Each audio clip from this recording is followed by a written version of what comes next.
আল্লাহ গো জগতের মধ্যে আমাকে পাওয়ার দিয়েছিলে, জগতের মধ্যে আমাকে ক্ষমতা দিয়েছিলে, জগতের মধ্যে আমার রক্তে গরম দিয়েছিলে, জগতের মধ্যে আমার সুন্দর চেহারা দিয়েছিলে, কিন্তু আল্লাহ আমি সেই জায়গায় যাইতে পারি না, আমি মসজিদে গিয়ে তোমার ইবাদত করতে পারি না, আমি জগতের মধ্যে ভালো কাজ করতে পারি না। আল্লাহ গো তুমি যদি আর একটা বার আমাকে সময় দিয়ে দাও, আমি জগতের মধ্যে গিয়ে ভালো কাজ করব, নবীর মাহফিলে যাব, আপনার প্রশংসা শুনবো। আল্লাহ বলবে বান্দারে আমি প্রত্যেকটা বান্দাকে একবার করে সময় দিই, দ্বিতীয়বার আর সময় দিই না, বান্দারা পাই না। সেই দিন আফসোস করবেন, ও আল্লাহ আমি জালসায় না গিয়ে বড় ভুল করেছে, আমি সেই দিন আফসোস করব আমি নামাজে না গিয়ে বড় ভুল করেছে। বাবাজি ভাইরা আজকে সময় থাকতে আপনি মাহফিলে আসলেন না, আগামী কালকে যখন আল্লাহ তাবারক তাআলা জিজ্ঞাসা করবে আপনি বলতে পারবেন আল্লাহ গো জগতের মধ্যে নামাজ পড়েছি, আপনার দরবারে কবুল হয়েছে কিনা জানি না, জগতের মধ্যে রোজা করেছি, আপনার দরবারে কবুল হয়েছে কিনা জানি না, কিন্তু আল্লাহ আপনার হাবিব বলে দিয়েছে জগতের মধ্যে যে জায়গায় আমি নবী আমার আল্লাহর গুণগান হয়, গুণকীর্তন হয়, গুণভাজন হয়, ওই জায়গাটাকে আমার আল্লাহ তাবারক তাআলা ওই জায়গাটাকে জান্নাতের বাগিচা বানায় দেয়। জোরে বলেন সুবহানাল্লাহ। এ বাবাজি ভাইরা অনেক আলেম ওলামার মুখ থেকে আমরা শুনেছি আল্লাহ তাবারক তাআলা যেই বান্দাকে একবার জান্নাতে দেবে আর তাকে কোনোদিন জাহান্নামে দেবে না। দিবে একবার যে বান্দাকে আমার আল্লাহ তাবারক তাআলা জান্নাতের স্বাদ দেবে, জান্নাতের বাগান দেবে, জান্নাতের মেওয়া দেবে, ওই বান্দাকে আমার আল্লাহ তাবারক তাআলা আর দ্বিতীয়বার জাহান্নামে দেবে না। যেহেতু আমার আল্লাহ রাসূল সাল্লাল্লাহু তাআলা আলাইহি ওয়াসাল্লাম জগতের মধ্যে মাহফিলটাকে জান্নাতি মাহফিল বলে ঘোষণা করেছে, যেই জায়গায় আল্লাহ আল্লাহ রাসূলের গুণগান হয় ওই জায়গাটাকে জান্নাতুল বাকিতে ঘোষণা করেছে। আজকে বলবে আল্লাহ গো জগতের মধ্যে নামাজ রোজা তোমার দরবারে কবুল হয়েছে কিনা জানি না, কিন্তু আল্লাহ গো একদিন জালসা মাহফিলে গিয়ে বসেছিলাম, ওইটাকে আপনি জান্নাতে মাহফিল বলে ঘোষণা করেছে। আল্লাহ গো আজকে ওই জান্নাতি মাহফিলের ওসিলায় তুমি আমাকে জান্নাতবাসী করে দাও। জোরে বলেন সুবহানাল্লাহ।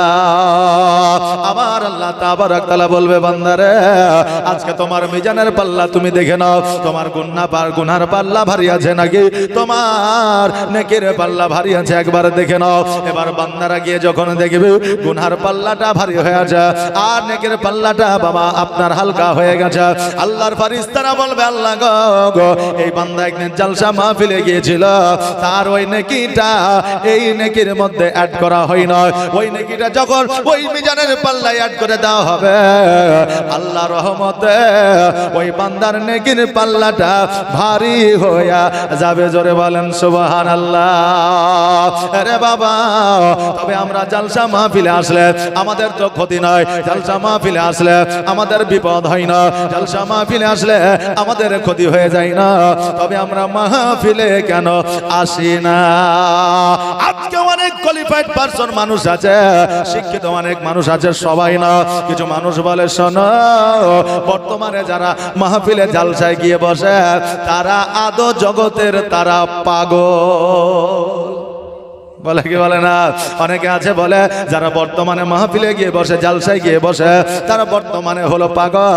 কারণ যদি পাগল না হইতো এই শীতের রাত্রিতে আপনার ওই মাহফিলের তিরপালের উপরে কি বসতো, তারা যদি পাগল না হতো রাত্রি জেগে শরীরটাকে অসুস্থ করে। এই মৌলবি মাওলানার বক্তব্য কি সুন্দর, আসলে তাদেরকে পাগল বলা হয়।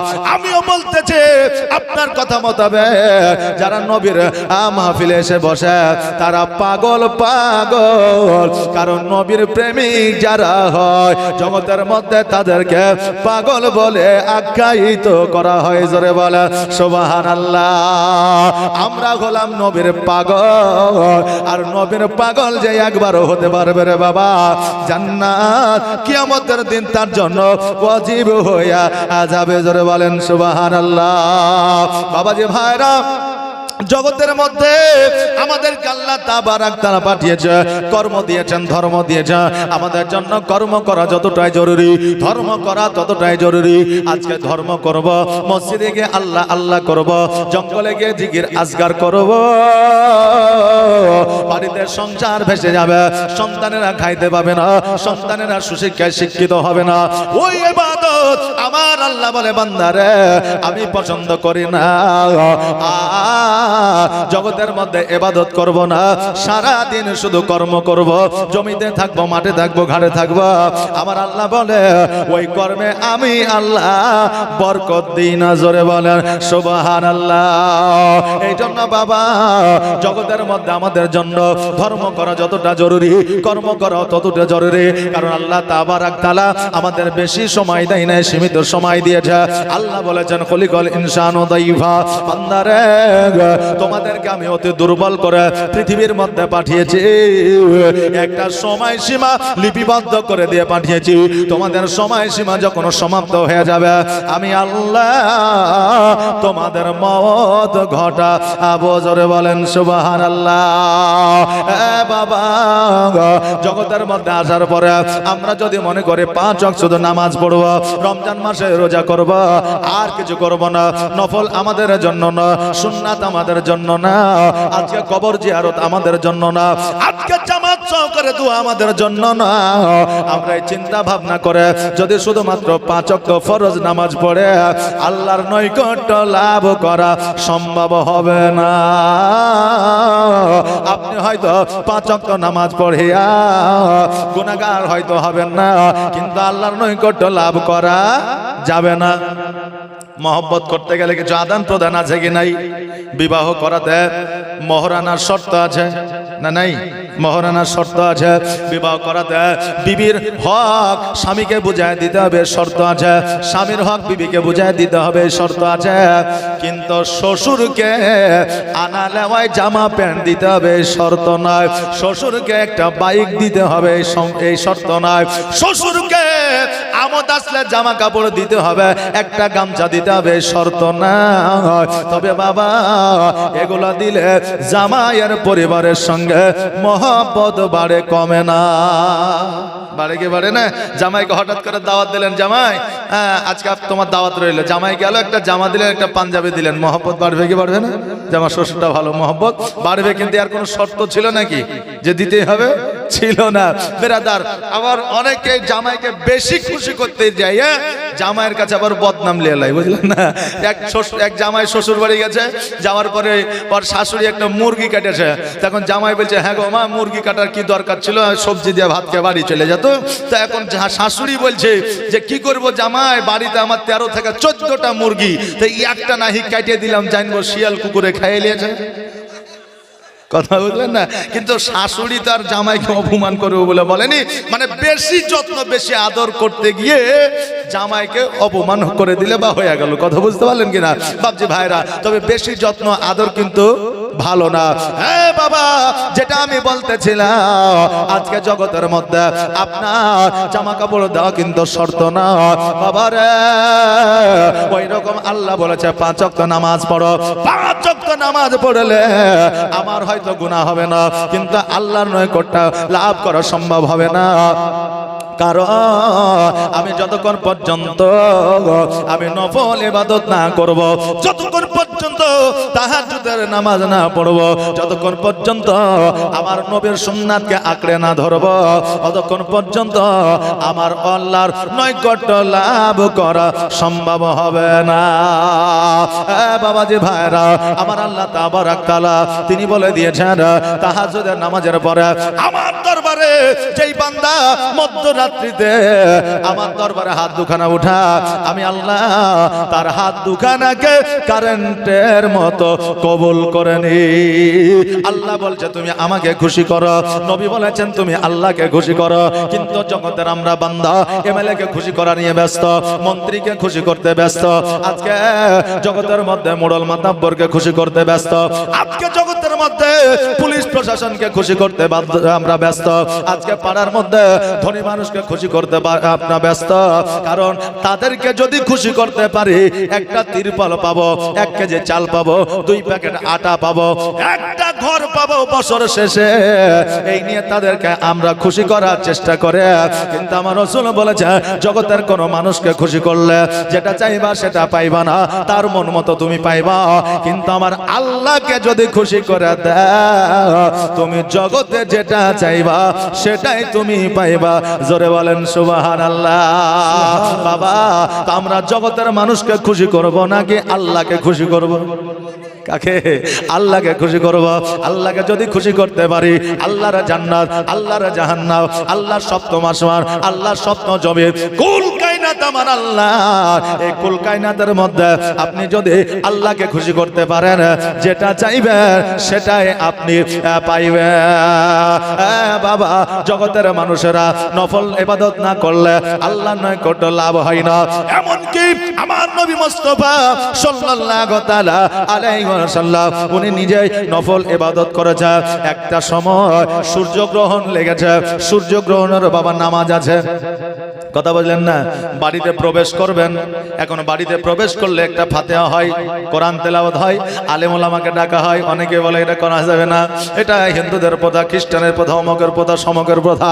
হ্যাঁ বাবা, আপনাদেরকে বলে যায় ওই বাড়িতে প্রবেশ করার আগে, একটা নতুন বাড়ি তৈরি করলে ওই বাড়িতে প্রবেশ করার আগে আপনি শুকরানার নামাজ পড়েন, 2 রাকাত নফল নামাজ, আর আল্লাহর কোরআন তেলাওয়াত করে আপনি আল্লাহর দরবারে দোয়া করে। আপনার বাড়িতে কোনো খারাপ জিনের বসবাস হবে না, শয়তানের বসবাস হবে না, আল্লাহর তরফ থেকে রহমত বর্ষিত হবে। জোরে বলেন সুবহানাল্লাহ। ওই রকম সূর্যগ্রহণ, চন্দ্রগ্রহণ হইলে আমাদের জন্য নফল নামাজ আছে। আমার নবী মুস্তাফা সাল্লাল্লাহু তাআলা আলাইহি ওয়াসাল্লাম উনি যেন বাবা নামাজ পড়লে আপনার লম্বা সূরা দিয়ে, লম্বা রুকু দিয়ে, লম্বা সিজদা দিয়ে নামাজটা কমপ্লিট করলেন, সালাম ফিরাইলে আল্লাহর দরবারে দোয়া করলেন। এবার দোয়াটা কমপ্লিট করার পরে আবার যেন হাত তুলে দোয়া করতে আরম্ভ করেছে। এবার আমরা জগতের মানুষ হইলে আমরা বলতাম এই মৌলবি ভুল করেছে। এখন ইমাম সাহেব যদি কোনো রকম ভাবে যদি একটু গালতি করে দেয়, যদি কোনো রকম ভাবে পাটা একটু টেনিয়ে থাকে, যদি হাতটা দিয়ে যদি একটু মাথাটা চুলকায়, বলে মৌলবি ভুল করেছে। আমাদের মন মানসিকতা বাবা বর্তমানে ভালো না। বাবা, আমরা হইলে বলতাম যে এটা ভুল করে, তাই আবার হাত তুলেছে নাকি বলে। কিন্তু আমার নবীর সাহাবীরা বলে ইয়া রাসূলুল্লাহ, ইয়া হাবিবাল্লাহ, নবী গো, আপনি দোয়া কমপ্লিট করলে আবার দোয়া চাইছেন, কারণটাকে? আমার দয়ার নবী মুস্তাফা সাল্লাল্লাহু তাআলা আলাইহি ওয়াসাল্লাম বলে সাহাবীরা শোনো রে, আমি দোয়া চাইছিলাম আল্লাহর কাছে, একটা জিনিস চাইতেছিল, সেটা হলো জান্নাতি আঙ্গুর। আজকে মদিনাবাসীর জন্য চাইতেছিল, আজকে ভারতবাসীর জন্য চাইতেছিল, আজকে মিশরের জন্য চাইতেছিল, আজকে পাকিস্তানের জন্য চাইতেছিল, আজকে বাংলাদেশের জন্য চাইতেছিল, আজকে সারা বিশ্বের মানুষের জন্য আল্লাহর জান্নাত হইতে আঙ্গুর ফল আমি চাইতেছিলাম। আর চাইতে চাইতে দোয়া কমপ্লিট করে দিয়েছিলাম। আবারও পুনরায় ওই জান্নাতের আঙ্গুর চাইবার জন্য দোয়া চাইলাম, কিন্তু আজকে ওই জান্নাতি আঙ্গুর শুধুমাত্র ইমাম হাসান হুসাইনের জন্য বরাদ্দ হইল। জোরে বলেন সুবহানাল্লাহ। আজকে প্রথম দোয়াতে যদি আঙ্গুর চলে আসতো, জিবরিল আমিন যদি আঙ্গুর নিয়ে চলে আসতো, আজকে সারা বিশ্বের মানুষ কিয়ামত পর্যন্ত জান্নাতি আঙ্গুর খাইতো। জোরে বলেন সুবহানাল্লাহ। বেরাদার, আমার আল্লাহ তাবারাক তাআলা বলেছে আল্লাহু ওয়ালিউল্লাযিনা আমানু ইন কুনতুম মুমিনিন। আল্লাহ বলে বান্দারে, যারা মুমিন হয়, মুত্তাকিন হয়, সলিহিন হয়, সলিহা হয়, তাদের এই জগতে এবং পরের জগতে কোনো বাধা বিপদ ভয় ভীতি হয় না। জোরে বলেন সুবহানাল্লাহ। বেরাদার, আজকে আমরা জানি কিয়ামতে আমাদের বিচার হবে, আজকে কবরে আমাদের বিচার হবে, আজকে হাসরে আমাদের বিচার হবে, আজকে আমাদের পুলসিরাতে বিচার হবে, এইটা আমরা জানি রে বাবা। কিন্তু আমাদের জগতেও বিচার হয়, হয় কি হয় না? জি, যারা ধনী আছে তারা গরিবের উপরে জুলুম করে, করে না? করে, যারা গরিব আছে তাদের কথার গুরুত্ব দেয় না। আর যারা বুঝলেন জগতের মধ্যে ক্ষমতায় আছে তারা মানুষকে দুর্বল মনে করে। আজকে যদি জগতের মধ্যে বিচার না থাকতো, আজকে তারা ক্ষমতার পাওয়ার আরো বেশি বেশি করে দেখাইতো। বাবা, আজকে আপনার উপরে কেউ জুলুম করলো, কেউ আপনার উপরে জুলুম করলো, আপনি তাকে পারবেন না, তার টাকা আছে, পয়সা আছে, প্রশাসনিক ক্ষমতা আছে, রাজনৈতিক ক্ষমতা আছে, তাকে আপনি পারবেন না, ছেড়ে দেন। আল্লাহ তাবারাক তাআলা একদিন তার বিচার করবে জগতের মধ্যে। জোরে বলেন সুবহানাল্লাহ। হে বাবা, যদি কিয়ামতের দিন সবার বিচার হইতো, তবে আজকে জগতের মধ্যে আজকে গরিবেরা গরিব থাকতো না, সবাই ধনী হইয়া যাইত। আমার নবী মুস্তাফা সাল্লাল্লাহু তাআলা আলাইহি ওয়াসাল্লামকে জিজ্ঞাসা করলেন, ইয়া রাসূলুল্লাহ, আজকে জগতের মধ্যে যারা গরিব আছে, জগতের মধ্যে যারা ধনী আছে, কাল কিয়ামতের দিনে তারা কি একই সঙ্গে জান্নাতে যাবে? আমার নবী বললেন, এই আমার সাহাবীরা, না না না, যারা জগতের মধ্যে গরিব আছে কাল কিয়ামতের দিনে ধনীদের 50 বছর আগে গরিবেরা জান্নাতে যাবে। জোরে বলেন সুবহানাল্লাহ। বাবাজি ভাইরা, আজকে জগতের মধ্যে যদি শরীয়তি বিচার হয়, জগতের মধ্যে যদি কোরআন মোতাবেক বিচার হয়, অনেকের জীবনের গুনাহগাতা জগতের মধ্যে মাফ হয়ে যায়। আমার হযরত উমর ফারুক রাদিয়াল্লাহু তাআলা আনহুর একটা সন্তান ছিল। এই ঘটনা আমরা অনেকে শুনেছি। শুধুমাত্র একটু মদ চেক করেছিল, মদ যেটা সারা মুসলিমদের জন্য বিলকুল হারাম, সেই মদটা শুধুমাত্র ট্রাই করেছিল, চেক করেছিল, না জানে খেতে কেমন, না জানি এর স্বাদ কেমন, খেলে কি হয়, নবী কেন হারাম করেছে। এই চেক করার কারণে উমর ফারুক রাদিয়াল্লাহু তাআলা আনহুর কাছে বাবা বিচার চলে গেল। এবার তার জন্য বাবা 101টা দররা বরাদ্দ করলো। ওই 101 দররা মারতে মারতে তার সন্তান ইহ জগৎ ছেড়ে পরজগৎ গমন করলো।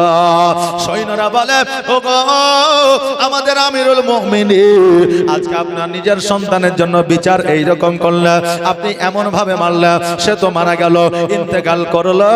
আমার উমর ফারুক বলল, আমার সন্তান হইলে কি হলো, আমার রক্ত হইল তো কি হইল, আজকে সবাই আমার প্রজা, আজকে সবাই আমার কাছে সমান। এই জন্য আমার সন্তানের বিচার আলাদা হবে, আমার প্রজার বিচার আলাদা হবে, এটা নয়।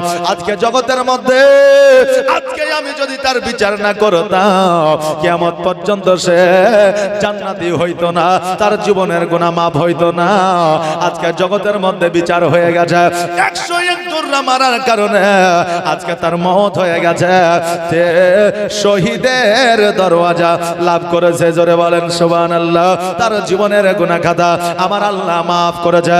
এ বাবা, জগতের মধ্যে শরীয়ত হুকুম মেনে, কোরআনের আইন মেনে যদি বাবা বিচার হয়, তবে জগতের মধ্যে অনেকের মানুষের গুনাহ মাফ হয়ে যায়। কিন্তু বর্তমানে শরীয়তের বিচার হয় না, আপনার কোরআনের বিচার হয় না, বর্তমানে আলিম উলামার কথা চলে না, বর্তমানে সমাজের কথা চলে না।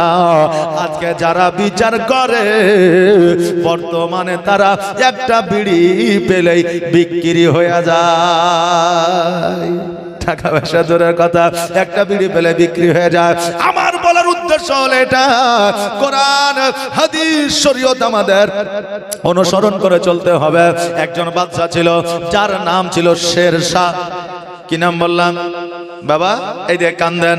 একজন বাদশা ছিল, যার নাম ছিল শেরশাহ। উনি একজন আল্লাহর মুমিন বান্দা ছিলেন, উনি একজন আল্লাহর নৈকট্য লাভকারী ছিলেন, উনি রাজত্ব করছিলেন, উনি একজন বাদশা ছিলেন।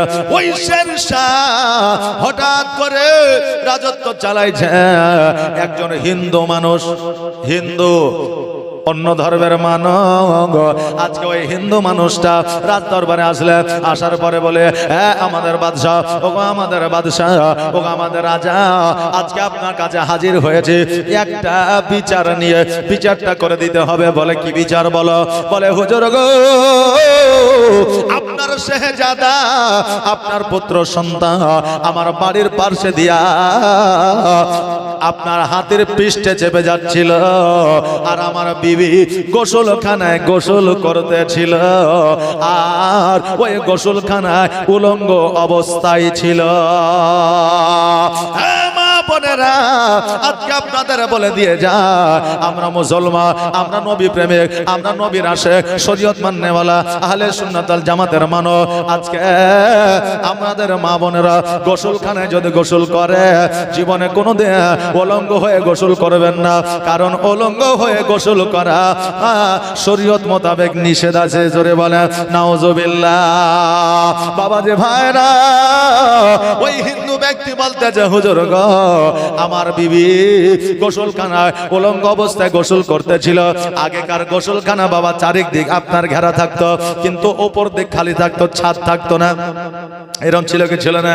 আজকে থেকে 10 বছর আগে আমাদের বাথরুমে এরকম ছিল, টাটি ফলকা দিয়ে চারিদিকে ঘেরা, উপর দিক বাবা ফাঁকা, তাই না? ওই রকম গোসলখানা ছিল, চারিদিক ঘেরা, উপর ছিল খালি। আর ওই হাতের পৃষ্ঠে চাপিয়া ওই শেহজাদা শেরশাহ বাদশার পুত্র সন্তান হাতির পৃষ্ঠে চাপিয়া যাইতেছিল। আর হাতিটা যেহেতু উঁচুর উপরে ছিল, ওই গোসলখানাটা ছিল নিচু। ওই পুত্রটা যখন তাকায়া দেখলো একজন নারী গোসল করতে আসা, সঙ্গে সঙ্গে একটা পানির মশ ছিল, ওই পানির মশটা বাবা ওই নারীর দিকে চালিয়ে দিয়েছিল। এই জন্য হিন্দু ব্যক্তি বলেছিল, ওগো আমাদের বাদশাহ, এর বিচার আপনার করতে হবে। আমার স্ত্রীকে অলঙ্গ অবস্থায় দেখলো এবং তাকে একটা মশকে আপনার নিশানা করে মারল। আজকে আমার বিবি 3 দিন ধরে কান্না করে, আর বাড়ি থেকে বার হতে পারে না। নিজের ইজ্জত অপর পুরুষ দেখে নিয়েছে বলে আজকে সে আপনার ব্যথায় ব্যথিত হয়ে যায়। আজকে নিজের ইজ্জত অপর পুরুষ দেখেছে বলে আজকে সে লজ্জিত হইয়া ঘরের মধ্যে কান্না করতে আছে। ওগো আমাদের বাদশাহ, এর আপনি একটা বিচার আমাকে করে দেন। বাদশা বলল, আমার পুত্রকে ডেকে নিয়ে আসো। সৈন্যরা ডেকে নিয়ে আসলো, বলল, পুত্র রে, আজকে তুমি হাতের পৃষ্ঠে দিয়ে যাইতেছিল, কোন নারীকে উলঙ্গ অবস্থায় গোসল করতে দেখেছ, কাউকে তুমি মস্ক মেরেছ? ওই পুত্র বলল, আব্বা যা, আমি আজকে তাকে উলঙ্গ অবস্থায় দেখেছি, এটা ঠিকই, কিন্তু আমি তাকে খারাপ উদ্দেশ্যে দেখি না, আমার মনোমানসিকতা খারাপ ছিল না। আমি যখন দেখলাম একজন নারী উলঙ্গ অবস্থায় গোসল করতে আছে, তাকে সিগন্যাল দিলাম, তাকে সতর্ক হওয়ার জন্য আমি একটা মস্ক চালাইলাম, যাতে সে জানতে পারে, পুরুষরা দেখতে পাচ্ছে, সে নিজের সতর্কতা অবলম্বন করবে। এই জন্য আমি মস্কটা চালিয়েছিলাম। এবার রাজা শেরশাহ বলল, বেটা রে, আজকে তোমার মনের অবস্থা খারাপ ছিল না ভালো ছিল, এটা একমাত্র তুমি জানো, আমরা কেউ জানি না। বাবারে, জগতের মধ্যে আল্লাহ তাবারাক তাআলা অনেক ক্ষমতা মানুষকে দিয়েছে, ভুল আর ঠিক বোঝার মতো ক্ষমতা মানুষকে দিয়েছে। রাস্তায় চলতে চলতে হঠাৎ করে বুদ্ধি বার করতে হবে, সামনে সাপ পড়ে গেছে, গাড়ি পড়ে গেছে, কিভাবে বাঁচতে হবে, সেকেন্ডের মধ্যে আপনার বুদ্ধি ব্রেনে চলে আসে।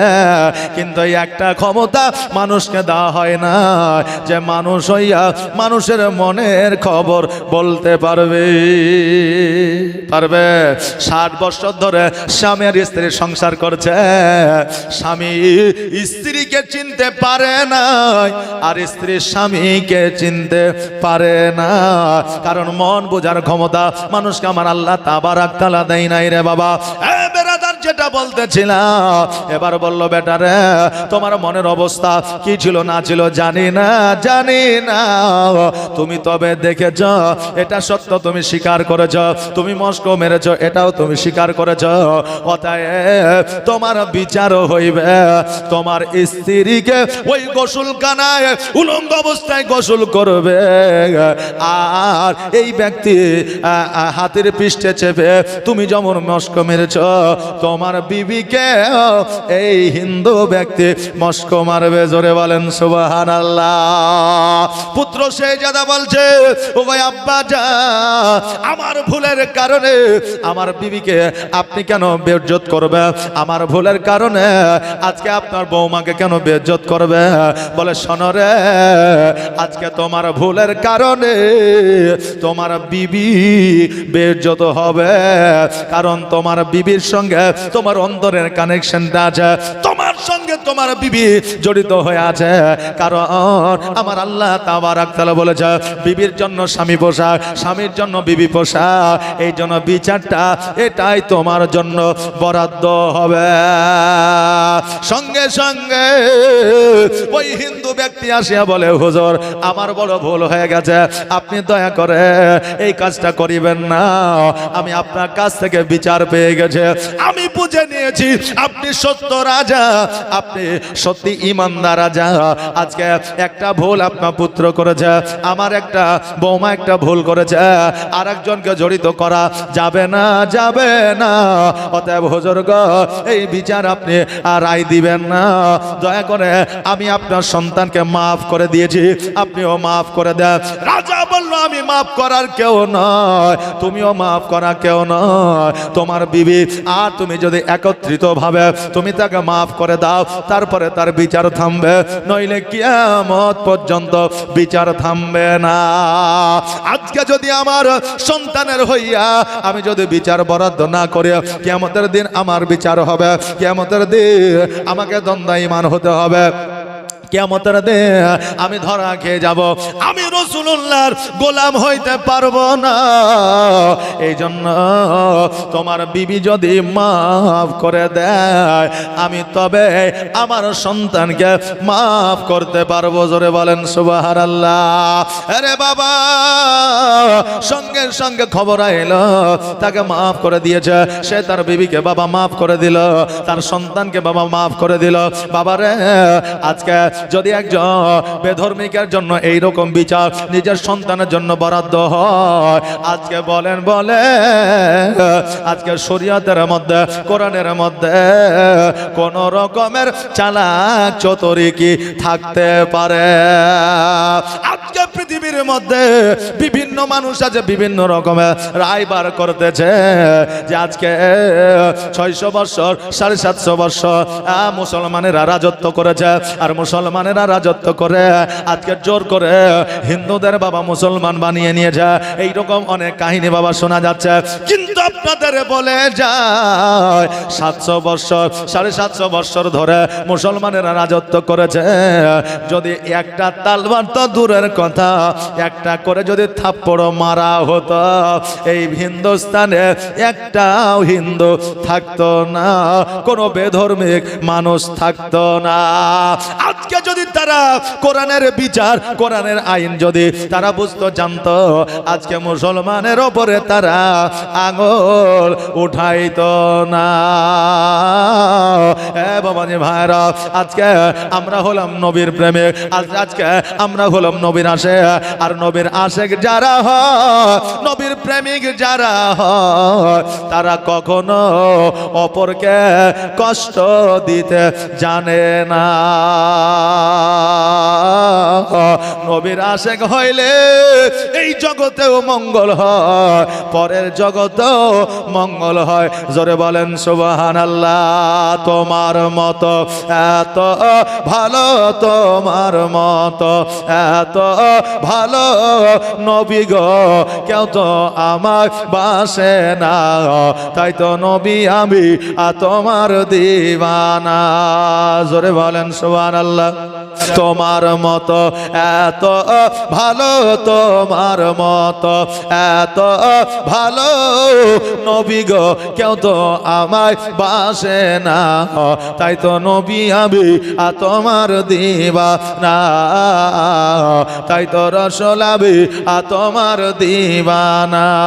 তোমার মতো এত ভালো, তোমার মতো এত ভালো কেউ তো তো আমায় বাসে না, তাই তো নবী আমি তোমার দিওয়ানা, তাই তো রাসূল আমি তোমার দিওয়ানা। ও কি শুনেছে কিতাবের লেখা, নবী ছাড়াই আমার জীবন ফাঁকা গো। জোরে বলেন সুবহানাল্লাহ। ও কি শুনেছে কিতাবের লেখা, নবী ছাড়াই আমার জীবন ফাঁকা গো। নবীজিকে ভালো না বাসিলে, নবীজিকে ভালো না বাসিলে আল্লাহ পাওয়া যাবে না, তাই তো নবী আমি তোমার দিওয়ানা।